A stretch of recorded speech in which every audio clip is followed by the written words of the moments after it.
about the some stuff you were mentioning on Amazon and Johannite. Yeah, yeah. Do you happen to have a book list or something? Of my books? No, I found your books. Okay. No, of like other people's books. Oh, yeah, well, the main book we were talking about was Parsival by Wolfgang von Eschenbach, and there's a Penguin classic version of it that I'd recognize with a translation by, I'll tell you actually, hang on a second. Make this easy. Penguin classic, translation by A.T. Hatto, Hatto. That's the main thing. Some of this stuff, a lot of this stuff, to be totally honest, like the images of the former commandery of Templars in Istanbul and these crypts where the Templars are, that's all from my own travel. And you're not going to find any of that in any books. It's just part of the secret history of the tradition that we've captured. So maybe one day I'll write a book on it. Yeah. Yeah, a couple of quick comments on some things that have been said and then a question. The Islamic scholars very early on were usually very fluent in both Greek and Latin. And there were actually, we were familiar with the way in which they had salvaged Greek antiquity in such a way that the West was able to capitalize on it in the High and later Middle Ages. The same is also true of some Latin texts that were lost. Tacitus, particularly Cicero and a few others. So it would not be uncommon for them to be familiar with that alphabet. Then the vowels. What I find fascinating about that is I think somewhere starting around the 1st century of the Common Era, there's commentary by Mahayana Buddhist scholars on the vowels serving exactly the same function. These were articulations of the soul, and the same sort of thing for the consonants, that of the body. And there's even some talk, what we usually shorten to they are arguing you're going through all of the vowel sounds and ending with a consonant in order to bring that spirit into the body as part of the meditation. So it'd be much more of a sound. So there's that really interesting parallel. The question is that Prester is part of what linguists have reconstructed as a possible or probable corruption of the Greek and Latin presbyter, elder, into through various permutations to presbyter, prester, to priest. And I'm wondering, is that somehow connected with the Prester John? Yeah, what's really interesting about the Prester John mythos, because there's a whole mythos related to that. Right. Because when, not long after Percival was published, there was supposedly this guy named Prester John from some kingdom who started sending letters to all of the leaders of Europe and saying, hey, these are the things we have in my kingdom, and these are the things we study. And what do you think about it? I'm just putting it out there. And it was it was almost like a challenge to these kings to try to implement the same things for themselves. Didn't they go searching for his kingdom, like even in Africa and such? Yeah, they did. Yeah, and it's because in Percival it says that they ran off to India. And India was kind of a code word used by the Templars that they alluded to a lot of places as India. A lot of places that they had been hanging out. In fact, some people believe this may even be why Christopher Columbus really referred to the people over here as Indians. Right. It really had nothing to do with him thinking he was actually in India. Huh. So, but even on the earliest maps of what we now recognize as North America in the Atlantic, it shows the kingdom of Prester John.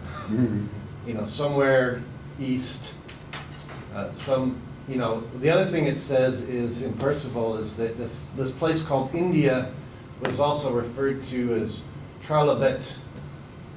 And some have said, well, maybe Tralabet is actually Tibet, because we know that there was Manichaeans that had made their way up into that area. And so possibly he was making reference to this Manichaean history or tradition that was up east there. And, a lot of the gods and myths tie into the kingdom of Prester John as well. that's right. That's exactly right. Yeah.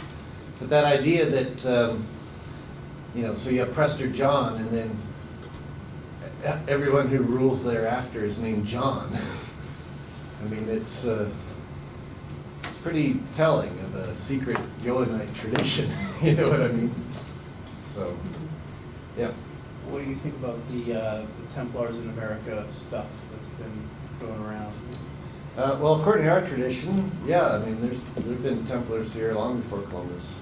And in fact, at our gathering we're going to have in June, we have the head of the World Council of Elders, which is a Native American, or I should say not Native American, because it's Native North America, Central America, South America, Hawaii, Africa, and Australia tribes. They have a big commingling thing, and the head of that tradition is actually coming and speaking at our Templar gathering in June, specifically because they consider us Templars as part of their tribe. Because according to their own accounts, we were over here before. And in fact, this is why you see the Templar cross as well as the Cross of Lorraine on so many indigenous tribal vestments, and the even as far south, according to our tradition, the Templars were doing some trading with the Mayans down in Panama, and that there was they would bring silver back to La Rochelle, this is the port where they would take it out, and this is why even to this day there's a tribe that lives out in the jungle that predated the Spanish, and they're all white with blue eyes, and they're kind of like considered taboo by the Spanish, but they still exist, and it's believed they were just some of the Templars who stayed behind. So, yeah, there's, at least according to our tradition, there's definitely something to that. So, yeah. So I've heard the theories among other people who believe that the Templars and Knights were agnostic, but they started off, according to some people's theories, they started off as mainstream Christian, went to the Holy Land and picked up Gnostic stuff there. But in your received tradition and in your research, they were always Gnostic. Always Gnostic. And their mission was not necessarily to protect Christian travelers to the Holy Land, but to get to the Holy Land to reunite the Gnosis. Yeah, so there are a couple missions according to our tradition. The first one was to find the primordial traditions of Gnosis and to reunite them. That was the first priority. The second was, it was believed that there were certain artifacts and texts that were buried in the Holy Land that needed to be recovered, because otherwise the Crusaders were going to get them, and God knows what the church was with them. So this is why, for example, the certain rabbinical traditions state, it's the Templars that got some of these Kabbalistic texts, and instead of just turning them over to the church, they gave them to the Jewish communities in Spain, to translate and take care of them, so they wouldn't disappear. So yeah, at least according to our tradition, and if you look at the 9 knights who started, they all came from these Gnostic families, all of them. And so our tradition kind of states that what happened was the knights, so Hugh de Payens and Godfrey de St. Omar, they were received into this secret tradition. They went and kind of started to prepare everything for getting and securing everything, so that when they went over to the Holy Land by 1118, they could begin to do their work, and if they needed to have safe passage to get things out, they already had it. And that, and then during this time, then they started to grow, and in order to keep the appearance of being legit, they had to take on other knights who served in more mundane functions, while the secret inner circle was still continuing to do what it needed to do. And this is kind of what developed out of it, and at some point along the line there was, whether out of economic needs by Philip the Fair or concerns by the Roman Catholic Church that things were too Gnostic, getting too Gnostic, or any number of reasons, that's partially why it was suppressed. Yeah. You know, I've heard a lot about a lot of different Templar orders. How many are there out there? I mean, There's quite a few. do some of them have common roots? They've split off in Yeah. schisms? Yeah, there have been various schisms throughout history. I mean, we have our lineage, for example, had, we know that in the late 1800s there was a break off. There was another bit of a break in the early 1950s, and that usually what happens is that, you know, there are different branches of this Templar tradition, and some of them have gone the way of being more fraternal bodies, and others have stayed more to the root of what it's about. The Arminius Charter, for example, talks about right at the foundation of Jacques de Molay being persecuted, that there was certain Templars that fled to Scotland because they were uncomfortable with how bad things were getting in Paris. And the Arminius Charter kind of like, you know, criticizes them for it. You know, like, how dare you do this?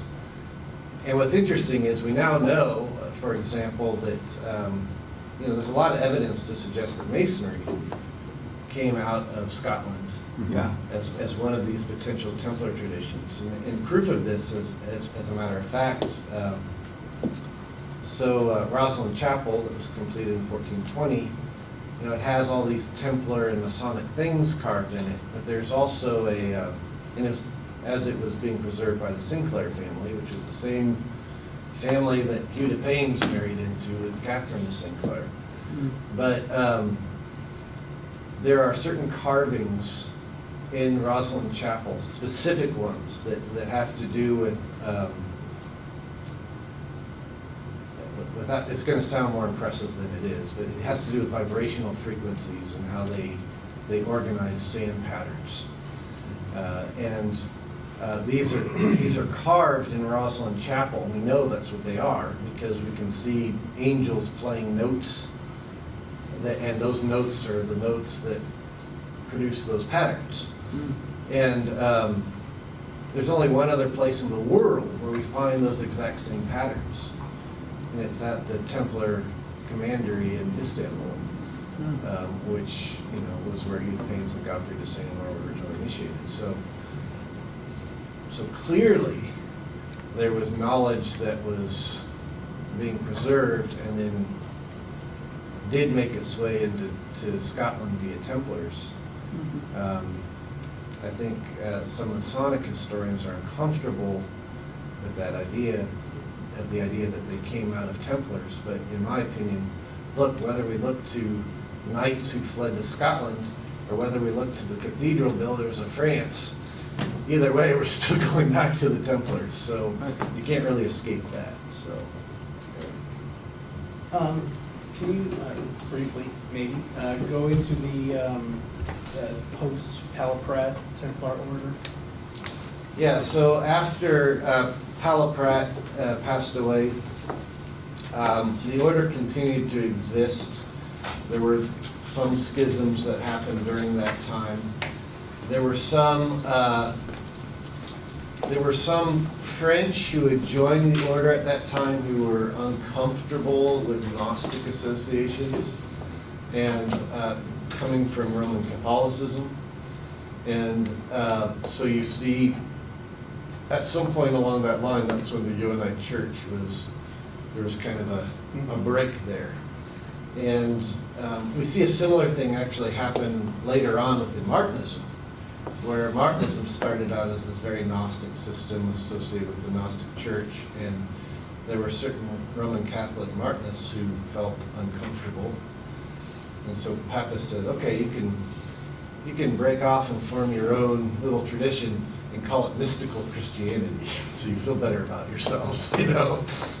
But it was the same, you know, similar ideas. So, but the order, at least according to our records, continued to exist.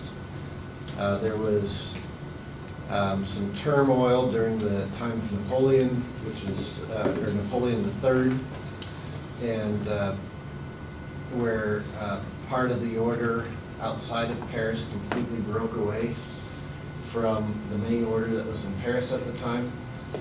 But for the most part, the order has moved around every 22 years and put the head of it in a different country. So my predecessor was in Paris, his predecessor was in Italy, and you know, just the idea is to help keep moving it around and move archives around and move the sphere of influence around. So that's kind of been the history ever since. And the reason why it's 22 years is, you know, from a 22, you know, each year is associated with one of the 22 Hebrew letters. So on and so forth. So, yeah. Is yours an order that you have to be invited into, or like the Masons, you have to have enough gumption to ask? It's an invitation only, but we have a pre-order, pre-study order called Circes International that we expect people to go through. And, you know, we monitor who gets in, but, you know, anyone can ask to join and begin to go through that process, and then we kind of screen from there, and if people seem to be getting it, they can be invited into the order.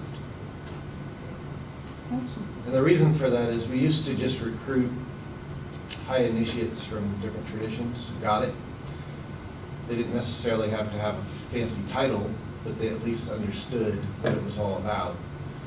And we started finding that the traditional orders were no longer providing that instruction, or they were moving people through too quickly, or they were whatever. But there was too many people receiving titles without understanding the lessons behind it, and so bringing them into the Order of the Temple at that point would be a real disservice, because all of our private oral teachings that we provide within temples are, you know, you have to have a certain background in order to understand them. And if you don't have that, it's just going to be confusing. So we created Circes International as a pre-study body. But we continue to, you know, this is part of what we've been talking about for this weekend is, you know, at least I know the way I feel and the way our board feels and the way many of our officers feel, you know, this Johannite tradition is, it's really where it's at. And, you know, we have a responsibility to protect that and to help preserve it and to do anything that we need to do to help perpetuate it, because that is part of our history too. And even though we welcome in people from all different religious backgrounds, they still have to have some sort of a Gnostic understanding and how that relates to where they're coming from in order to do our work. So are you saying that if people mess with us, we got a bunch of folks with swords who will come in? we got you back.